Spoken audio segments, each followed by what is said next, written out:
अस्सलाम वालेकुम स्टूडेंट्स, कैसे हैं आप स्टूडेंट्स। आज हमारे पास जो टॉपिक है वो है क्लाउड कंप्यूटिंग और ये सेकंड ईयर की बुक ऑपरेटिंग सिस्टम 222 का चैप्टर 5 है। तो बेटा सबसे पहले हम ऑपरेटिंग सिस्टम को थोड़ा पढ़ते हैं कि वो क्या है। जैसे कि हम जानते हैं कि operating system is a essential system software that manage a computer hardware memory software resources और यूज़र इंटरफेस है। ये यूज़र इंटरफेस है एक हार्डवेयर के दरमियान और आपकी एप्लीकेशन के दरमियान। तो हमारे पास इसके की फंक्शंस हैं जो हमने डिस्कस किया हुए क्लास में, जैसा कि रिसोर्स मैनेजमेंट है, उसके बाद यूज़र इंटरफेस है, फाइल सिस्टम मैनेजमेंट है, सिक्योरिटी है, टास्क मैनेजमेंट है। और डिफरेंट टाइप्स के जो ऑपरेटिंग सिस्टम हम पढ़ते हैं उनमें बैच ऑपरेटिंग सिस्टम है, मल्टी प्रोग्रामिंग और मल्टीटास्किंग ऑपरेटिंग सिस्टम है। उसके बाद रियल टाइम ऑपरेटिंग सिस्टम है RTOS। उसके बाद हमारे पास है डिस्ट्रीब्यूटेड ऑपरेटिंग सिस्टम। और लास्ट पे जो है वो हम नेटवर्क जो कि सर्वर पे रन करते हैं। और हमारे पास विंडो मैक और लिनक्स जो है वो ऑपरेटिंग सिस्टम की एग्जांपल हैं। ये डेस्कटॉप एप्लीकेशन पे रन करती हैं और मोबाइल पे जैसे कि एंड्रॉयड है और iOS। तो और सर्वर साइड जो है वो विंडो का सर्वर साइड और लिनक्स का, ये जो है कॉमन ऑपरेटिंग सिस्टम्स हैं। तो बेटा आज का जो टॉपिक है वो क्लाउड कंप्यूटिंग और ये चैप्टर 5 का टॉपिक है। इस पे हम डिफरेंट चीज़ें पढ़ेंगे जैसे कि वर्चुअल मशीन है, कंटेनराइजेशन है, वर्चुअल मशीन वर्सेस इन्वायरमेंट है, IAC infrastructure as a code, virtual network, virtual routers और PKI public key infrastructure.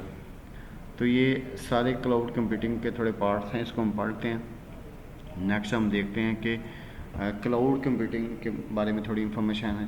Cloud computing provides computing resources over the internet. मतलब कि आपको कोई भी एक सर्विस मिलेगी जो आप इंटरनेट के थ्रू हासिल करेंगे। आजकल हर एक चीज़ क्लाउड कंप्यूटिंग पे शिफ्ट हो रही है। आपकी कोई भी एप्लीकेशन है तो आपको वो storage server and application remotely access के लिए आपके पास मौजूद होंगे। आप घर बैठे अपना काम कर सकते हैं। एग्जांपल में इसमें अमेज़ॉन वेब सर्वर है, माइक्रोसॉफ्ट अज्योर है और गूगल क्लाउड कंप्यूटिंग है।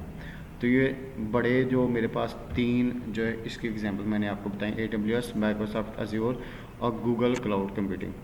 ठीक है। तो नेक्स्ट क्वेश्चन है व्हाट इज़ वर्चुअल मशीन। मतलब आप किसी एक सिस्टम के अंदर रह के एक और सिस्टम क्रिएट कर सकते हैं वर्चुअलाइजेशन के थ्रू। जैसे कि मैं विंडो में मौजूद हूँ और मैं एक वर्चुअल बॉक्स एक सॉफ्टवेयर है उसको इंस्टॉल करके एक और ऑपरेटिंग सिस्टम उसमें रन कर सकता हूँ। मतलब एक ऑपरेटिंग सिस्टम के अंदर मल्टीपल ऑपरेटिंग सिस्टम में रन कर रहा हूँ। तो ये वर्चुअलाइजेशन है। तो virtual machine is a software based computer, it's run on an operating system just like a physical computer. मतलब एक कंप्यूटर के अंदर दूसरा कंप्यूटर जैसे पहला काम कर रहा है वैसा ही दूसरा काम कर रहा है। Multiple VMs can run on one physical machine. मतलब कि मेरे पास एक लैपटॉप है, उसमें मैं दो या दो से ज़्यादा जो आप ऑपरेटिंग सिस्टम है उनको मैं रन कर सकता हूँ और अपनी वर्चुअल मशीन क्रिएट कर सकता हूँ। ये एक डायग्राम में एप्लीकेशन 1 है, एप्लीकेशन 2 है और एप्लीकेशन 3 है। उसमें एक वर्चुअल मशीन 1 है, 2 है और 3 है और तीनों का OS डिफरेंट है। ठीक है। और लास्ट पे इनका जो कनेक्शन है फिजिकल हार्डवेयर के साथ है जो होस्ट कंप्यूटिंग है। इस पे आगे है एडवांटेज ऑफ वर्चुअल मशीन्स। इसमें हम हार्डवेयर का थोड़ा जानते हैं। Isolation between system, easy testing and development, उसका सपोर्ट मल्टीपल ऑपरेटिंग सिस्टम, ये उसके कुछ एडवांटेजेस हैं। What is containerization. इसमें है कि पैकेज एप्लीकेशन जो है ना उस पर उनकी डिपेंडेंसी कितनी है, उसमें फॉल्ट जो आ रहे हैं उसको आपने करेक्ट कैसे करना है। और it ensure the app run the same on any system. Docker is a popular container platform. तो ये एप्लीकेशन को रन करने के लिए डिफरेंट चीज़ें हमारे पास मौजूद हैं जैसे कि वर्चुअल मशीन है, डॉकर है, डिफरेंट टाइप की इस तरह हमारे पास मौजूद हैं। यहाँ पे ये इसकी डायग्राम है। ऐप है, उसकी लाइब्रेरी है, कंटेनर 1 है, कंटेनर 2 है, कंटेनर 3 है।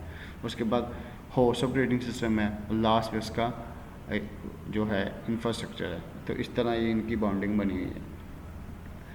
उसके बाद virtual machine versus container. Virtual machine include full OS and use more resources, मतलब कि आपके वो जो ओएस के सारे रिसोर्सेज है वो यूज़ करेगा। और कंटेनर जो है वो होस्ट के साथ आपकी मेमोरी शेयर करेगा, स्टोरेज शेयर करेगा। Container start faster than virtual machine, मतलब कंटेनर जो है ना वो वर्चुअल मशीन से थोड़ा फास्ट होते हैं, उनकी वर्किंग थोड़ी फास्ट होती है। Virtual environment create isolated spaces for software commonly used in programming like Python। ये Python बड़ी अच्छी एग्जांपल दी है। दे प्रिवेंट डिपेंडेंसी कन्फ्लिक्ट्स, मतलब इसमें जो गलतियाँ हैं उसको कम से कम किया जाए। उसके बाद infrastructure as a code, infrastructure as a code, तो मैनेज ये आपके कोड को मैनेज करता है। जो आपके पास कोड आ रहा है, it automate server setup and configuration tools, Terraform, Ansible and cloud, जो क्लाउड फॉर्मेशन होते हैं उसको मैनेज करता है। Benefits of infrastructure as a code, ये ना इसकी सर्विसेज हैं, जैसे कि automation of infrastructure setups, consistency across environments, faster development of systems. उसके बाद नेटवर्क, वर्चुअल नेटवर्क क्या चीज़ें हैं। अब virtual network connects virtual machines, मतलब कि एक नेटवर्क आपस में मल्टीपल वर्चुअल मशीन्स को आपस में कनेक्ट करता है। It work similar to physical computer, जैसे कि आपका फिजिकल कंप्यूटर काम करता है, ये उसी की तरह काम करता है। It exist inside a cloud environment, ये क्लाउड इन्वायरमेंट के अंदर ही एग्जिस्ट करता है। इसकी भी एग्जांपल है, वर्चुअल राउटर है, वर्चुअल मशीन है, वर्चुअल मशीन 2 है, वर्चुअल मशीन 3 है। तो ये तीनों आपस में कनेक्टेड हैं और तीनों आपस में कनेक्ट होकर कम्युनिकेशन कर रही हैं। वर्चुअल राउटर्स क्या होते हैं। Virtual routers manage traffic between networks, network में जब आप मल्टीपल चीज़ें लोड कर रहे होते हैं तो वो ट्रैफिक इंक्रीज़ हो सकती है, तो उसको ये कंट्रोल करता है। It perform routing inside cloud environments. It connects subnets and virtual machines, ये सबनेट्स और वर्चुअल मशीन्स को आपस में कनेक्ट करता है। उसके बाद हमारा आज का जो लास्ट टॉपिक है वो है public key infrastructure, PKI। PKI is a system use for secure communication, मतलब आपकी जो कम्युनिकेशन है वो इनक्रिप्टेड है और उसको सिक्योर से उसको बनाया गया है। It use encryption keys and digital certificates. It verify the identify of user and servers, मतलब पहले वो वेरीफाई करता है, देन कम्युनिकेट करता है, देन मैसेज पास होगा आपका। तो ये सारी चीज़ें आपकी सिक्योर हैं। तो इसकी भी एक डायग्राम है, जैसे कि यूज़र है और सिक्योर सर्वर है। यूज़र कम्युनिकेट करेगा सिक्योर सर्वर के साथ थ्रू सर्टिफिकेट अथॉरिटी, मतलब आपकी जो कम्युनिकेशन है वो बिल्कुल सिक्योर है।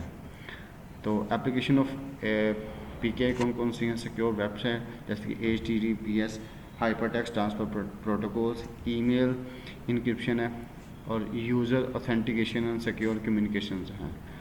उसके बाद कंक्लूजन, आपका जो आज हमने पढ़ा है उसका जो कंक्लूजन है वो है कि क्लाउड कंप्यूटिंग क्या है, उसमें आजकल कितनी टेक्नोलॉजी आ गई है और हर एक पर्सन जो है वो क्लाउड कंप्यूटर पे ना शिफ्ट होना चाहता है। जैसे cloud computing technology improve flexibility, उसके बाद container help run multiple application efficiently, और security technology like PKI protect communications.